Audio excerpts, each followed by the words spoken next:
पतीच्या निधनानंतर आठवड्याची दोन्ही मांडी करून आपल्या 3-4 पोरांना स्वतःच्या पायावर उभं करणाऱ्या शेकडो स्त्रिया आपण पाहतो. पत्नीच्या निधनानंतर दुसरं लग्न न करता मुलांचं संगोपन करणारे पुरुष तुम्ही पाहताय का? धाडस कोण करतं? आजारी अपंग पतीला आयुष्यभर सांभाळणाऱ्या स्त्रिया आपण पाहतो. आजारी अपंग पत्नी बरोबर आयुष्यभर राहणारे पुरुष आपण पाहतो का? आजारी पती बरोबर आयुष्य काढण्याचं धाडस कोण करतं? व्यसनाधीन पुरुषाबरोबर आयुष्यभर संसार करण्याचं धाडस स्त्री करू शकते. व्यसनाधीन स्त्री बरोबर राहण्याचं धाडस पुरुष करू शकतात का? स्त्रीला व्यसन लागतं का? सायकोलॉजी म्हणते की जी व्यक्ती मानसिकदृष्ट्या कमकुवत आहे तिला व्यसनांचा आधार घ्यावा लागतो. मग ती स्त्री असेल का पुरुष असेल. आपल्याकडे स्त्रियांमध्ये व्यसनांचं प्रमाण मेट्रो सिटीमध्ये थोडंसं आहे, अदरवाईज इंडियामध्ये 0.00% असं आहे. आपण असं म्हणतो का सासू खूप त्रास देते, चला आज एक पेक घेते. नवरा खूप त्रास देतो, चला आता एक झुरका घेतो. खूप टेन्शन आलंय, मला आता एक घ्यायचंय. असं कधी होतं का? स्त्रीला व्यसनांचा आधार घ्यावासा लागत नाही, कारण स्त्री मानसिकदृष्ट्या प्रचंड ताकदवान आहे. चारित्र्यहीन पुरुषाबरोबर आयुष्यभर संसार करण्याचं धाडस स्त्री करू शकते. चारित्र्यहीन स्त्री बरोबर राहण्याचं धाडस पुरुष करू शकतो का? बस स्त्री हे धाडस करते म्हणजे ती घाबरते, कमकुवत आहे अशातला भाग नाहीये, पण तिच्यात माणूस पण जिवंत आहे म्हणून ती धाडस करते. आणि सगळ्यात महत्वाची गोष्ट, एका नवीन जीवाला पोटात रुजवण्याची, वाढवण्याची आणि जन्माला घालण्याची जी ताकद निसर्गाने स्त्रीला दिलेली आहे ती निसर्गातली सर्वोच्च ताकद आहे. त्या पलीकडे काय आहे असं मला तरी वाटत नाहीये. त्यामुळे सरांनी सांगितलं की 3.5 शक्तिपीठ आहेत आणि एवढी शक्तिपीठ आहेत. प्रत्यक्षात स्त्री हे आदिशक्तीचं रूप आहे. फक्त आपल्याला आपल्या शक्तीची जाणीव नाहीये. ही जाणीव कुणी होऊ दिलेली नाहीये. हेतू परस्पर असेल किंवा ह्या प्रोग्रॅमिंग मधून असेल, आपल्याला आपल्या शक्तीची जाणीवच नाहीये. आणि ही जाणीव आपल्यामध्ये निर्माण करणं आणि आपल्या पुढच्या पिढीमध्ये निर्माण करणं हे आज काळाची गरज आहे. सिमोन द बहुवर नावाच्या एका जगप्रसिद्ध लेखिकेचं पुस्तक आहे. ज्यांना वाचनाची आवड आहे त्यांनी जरूर पुस्तक वाचावं. त्या पुस्तकाचं नाव आहे the second sex. Second sex म्हणजे first sex is male, second sex is female. त्या पुस्तकामध्ये सिमोनने एक वाक्य लिहिलंय, स्त्री ही जन्मत नाही तर ती घडवली जाते.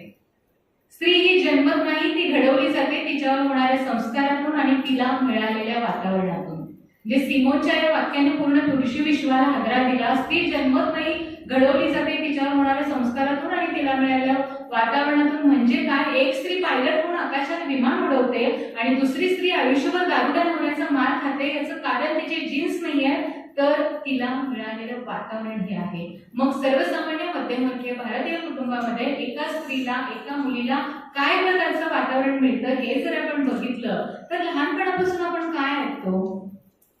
तुला उत्तम स्वयंपाक करता आला पाहिजे, तुझं वेळेवर लग्न व्हायला पाहिजे, तुला वेळेवर मुलं व्हायला पाहिजे, तुला मुलगाच व्हायला पाहिजे, तुला सणवार व्रतवैकल्य परिपावणे हे सगळं करता आलं पाहिजे. हे जर तू करू शकलीस तर तू आदर्श स्त्री.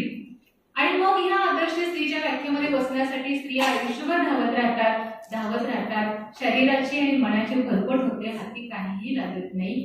प्रत्यक्षात गृहिणी म्हणजे मला हे सांगते म्हणजे गृहिणीपदे कमीपणाचा यशातला भाग नाही आहे. गृहिणीपदे अतिशय जबाबदारीचं काम आहे. इनफॅक्ट मागे मानुषी चिल्ला नावाची जी मुलगी होती जी मिस वर्ल्ड झाली, तिला एक प्रश्न विचारला होता, which is the most payable job in the world. जगात सगळ्यात जास्त पगार दिला जावा असं काम कोणतं आहे? आणि त्यामध्ये तिने सांगितलं होतं की being a housewife is a most payable job in the world. म्हणजे घर सांभाळणाऱ्या गृहिणीला जगात सगळ्यात जास्त पगार दिला गेला पाहिजे इतकं गृहिणीचं काम जबाबदारीचं आहे. पण जेव्हा एक सर्जन होण्याच्या योग्यतेची मुलगी सांडपापड करत बसते आणि सायंटिस्ट होण्याच्या योग्यतेची मुलगी शिवणकाम करत बसते, तेव्हा ते त्या मुलीसाठी, त्या कुटुंबासाठी, त्या समाजासाठी कुठेतरी दुर्दैवी आहे. मागच मी एक लेख वाचला होता, 10वी-12वीला गुणवत्ता यादीमध्ये आलेल्या मुली जातात कुठे?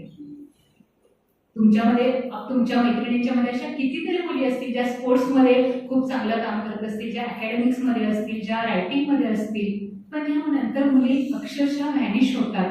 हे व्हायला नाही पाहिजे. आणि त्यासाठी हे काम स्त्रीचं आणि हे काम पुरुषाचं या बायस्ड विचारसरणीतून आपण बाहेर पडलं पाहिजे. मगाशी मॅडम म्हटलं की जेंडर इक्वेलिटीवर आम्ही लेक्चर ठेवणार आहोत. Gender equality should be started from kitchen only. त्याची सुरुवात किचन मधून व्हायला पाहिजे. आणि आपलं प्रोग्रामिंग एक आपण काय झालं माहितीये का, आपण मुलांना शिकवलं घर सांभाळ, मुलींना शिकवलं घर सांभाळून नोकरी करायला, राईट. मुलींना शिकवलं घर सांभाळून नोकरी करायला, पण आपण मुलांना शिकवू शकलो नाही नोकरी करताना घरच्या जबाबदाऱ्या घ्यायला. इथं समाजाचा समतोल बिघडला.